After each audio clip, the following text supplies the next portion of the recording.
रात के 11:30 बजे थे। हवेली के आंगन में रखे दिए अचानक टिमटिमाए और फिर एक एक करके बुझ गए। हे भगवान, ये कैसी आवाज थी? रमेश भी घबरा कर उठते हैं। दोनों अंधेरे में चारों तरफ देखने की कोशिश करते हैं।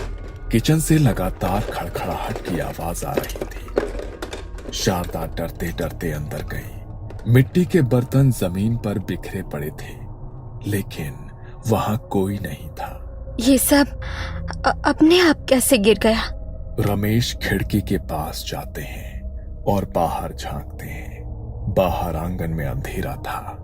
रमेश का दिल जोर से धड़क रहा था। कोई ऊपर वाली खिड़की से झांक रहा था। वे दोनों घबराए हुए तुरंत कमरे में लौटते हैं और मीरा के पास पहुंचते हैं। रमेश ने उसका माथा छुआ तो हाथ तपे अंगारे जैसे जल उठा। माँ, कोई मेरे बाल खींच रहा है। मीरा का चेहरा पसीने से भीगा होता है और तकिए पर टूटे हुए बाल बिखरे होते हैं। ये कोई साधारण घर नहीं था। ये थी पाटन की पुरानी हवेली, जो पिछले 100 सालों से अपने रहस्यों के लिए जानी जाती थी। इस हवेली के बड़े बड़े हिस्सों में अब 4 परिवार रहते थे। रमेश और शारदा अपनी बेटी मीरा के साथ, सुधीर अपने बूढ़े पिता के साथ, जोशी जी अपनी पत्नी और 2 बेटों के साथ, और कुछ ही महीनों पहले सबसे किनारे वाले हिस्से में रहने आई थी कमला, अकेली विधवा औरत। दिन में सब कुछ सामान्य दिखता। लोग काम पर जाते, बच्चे खेलते और हवेली किसी आम जगह की तरह लगती। लेकिन रात होते ही हवेली बदल जाती थी। दीवारों पर नमी से अजीब धब्बे बन जाते थे। गलियारों से धीमी धीमी आवाजें सुनाई देती थी। हवेली में सालों से लोग रहते आए थे। छोटी मोटी बातें तो पहले भी होती थी, लेकिन ये सब कुछ ही महीने पहले शुरू हुआ था। अजीब घटनाएं तेजी से बढ़ने लगी और सबसे डरावनी बात, हर रात किसी न किसी के कमरे से अजीब आवाजें आती। और आज बर्तन गिरना, दिए बुझना और मीरा का बुखार, ये इस डरावनी रात की बस शुरुआत थी। अब ये हवेली सिर्फ 4 परिवारों का सहारा नहीं रह गई थी। ये धीरे धीरे एक रहस्यमयी जाल में बदल रही थी। हर रात, हर सुबह कुछ अजीब घटने लगा था, जिसे कोई समझ नहीं पा रहा था। जोशी के घर में दूध उबाला जा रहा था। जोशी जी उबलते दूध का ढक्कन उठाते हैं तो अंदर पूरा दूध फट चुका था। ये कैसा अपशकुन है? हर सुबह दूध खट्टा क्यों हो जाता है? सिर्फ दूध ही नहीं, हवेली में बना हर ताजा खाना कुछ ही देर में बासी हो जाता। सुबह की रोटियां दोपहर तक काली पड़ जाती और मीठे पकवान से अजीब सी सड़ी हुई गंध आने लगती। हवेली के आंगन में अजीब गोल निशान दिखाई देते हैं। ये देखो, राख से बने गोल निशान, जैसे किसी ने यहाँ कुछ लिखा हो। धीरे धीरे इन अजीब घटनाओं ने हवेली के दूसरे हिस्सों को भी घेर लिया। रात को सुधीर के घर में उनके पिता की चारपाई अपने आप हिलने लगती है।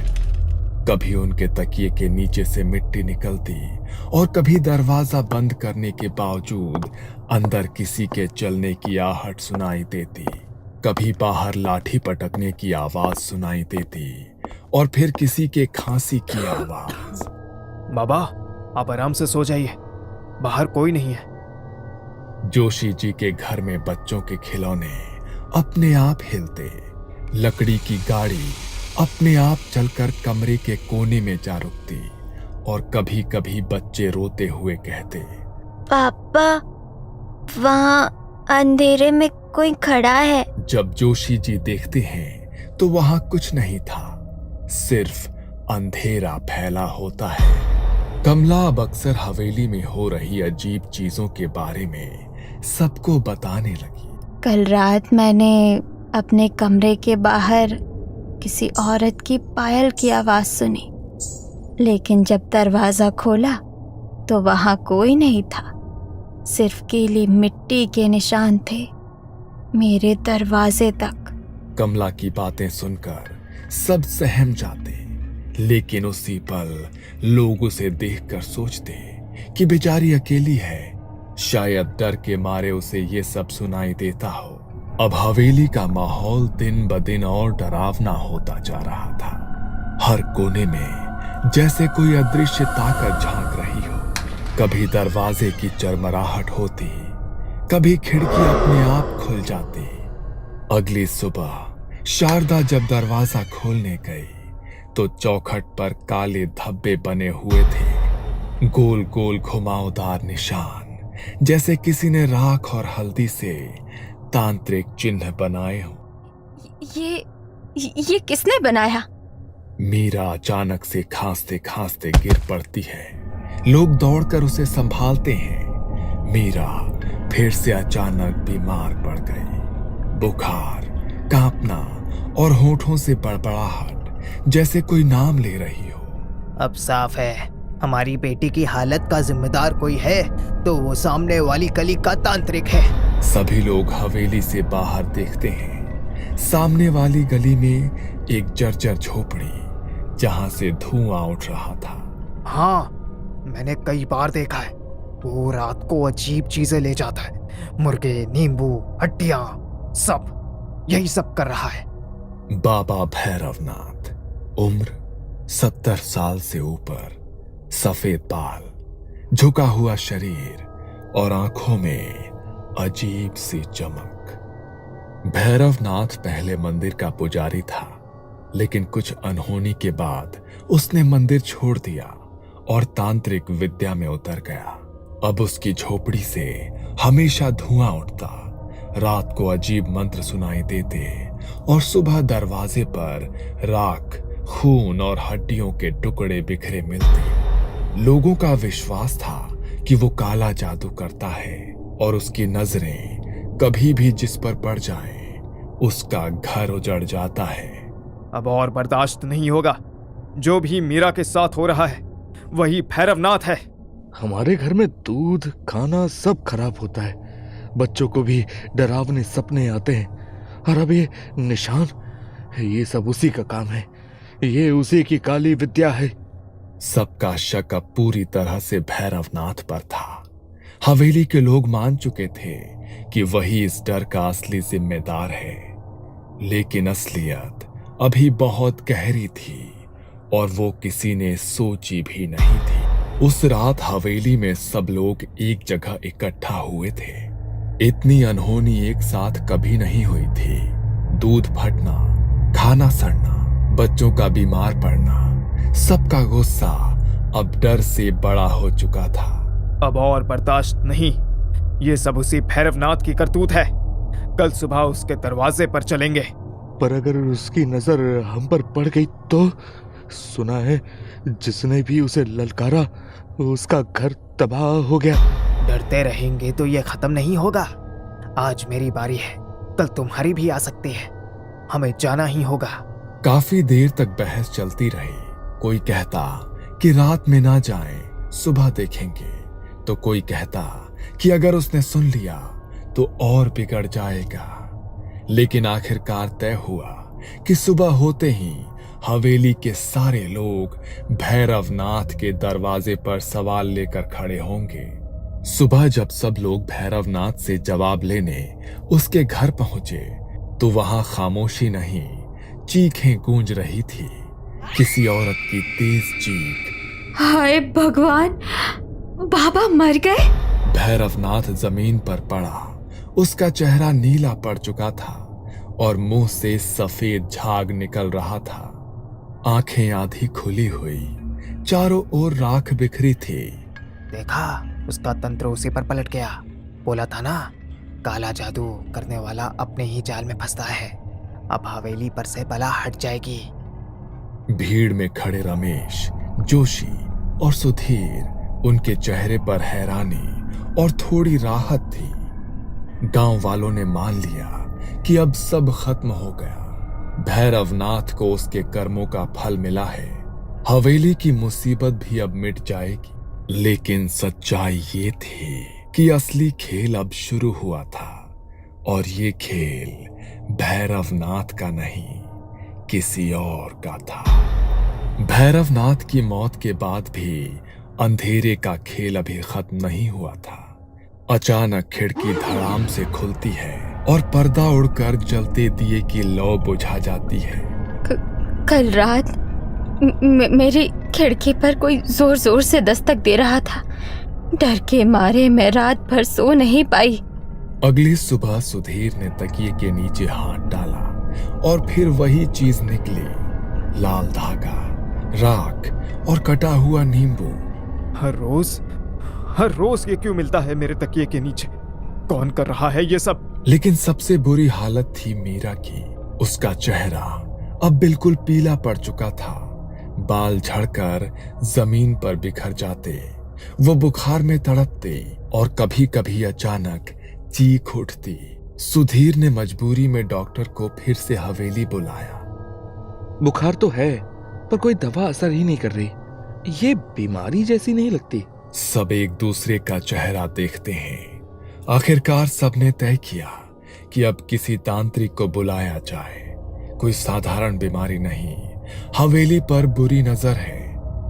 गांव के लोग एक बूढ़े तांत्रिक को हवेली लेकर आते हैं, हाथ में कमंडल और राख। ये हवेली साधारण जगह नहीं है। दीवारों पर धब्बे, खिड़कियों पर राख के निशान, ये सब सूतक सिद्धि का असर है। सब लोग फुसफुसाने लगे, सूतक सिद्धि, सूतक सिद्धि। हाँ, सूतक सिद्धि काले जादू की एक दुर्लभ विद्या है। ये इसमें किसी घर या जगह को अशुद्ध कर दिया जाता है।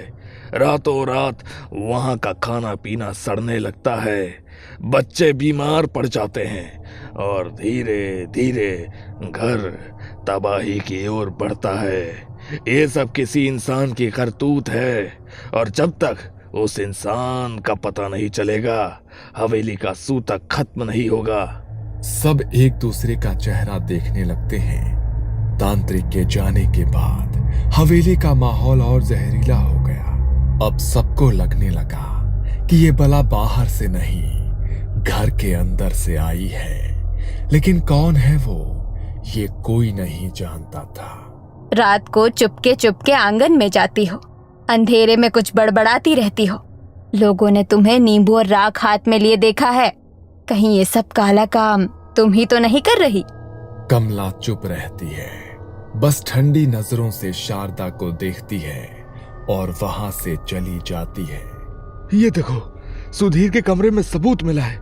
जमीन पर नींबू, राख और काले कपड़े पड़े रहते हैं। ये सामान मेरा नहीं है, किसी ने जानबूझकर मुझे फंसाने के लिए रखा है। सब एक दूसरे को शक की नजरों से देखते हैं। कोई कुछ कहता नहीं, लेकिन माहौल और भी भारी हो जाता है। हर दिन किसी न किसी पर शक जाता। कभी शारदा के कमरे में राख और बाल मिलते, तो कभी जोशी जी के दरवाजे पर नींबू रखा होता। कभी सुधीर के तकिए के नीचे काला धागा निकलता, तो कभी आंगन में राख के पैरों के निशान। हवेली अब एक रणभूमि बन चुकी थी। यहाँ कोई किसी पर भरोसा नहीं करता था। सब अपने अपने कमरों तक सिमट गए। हवेली अब सिर्फ डर का घर नहीं, बल्कि ये अब शक और अविश्वास की गहरी खाई बन चुकी थी। एक दूसरे के कमरों में अजीब चीजें मिलने के बाद सब एक दूसरे को शक से देखने लगे थे।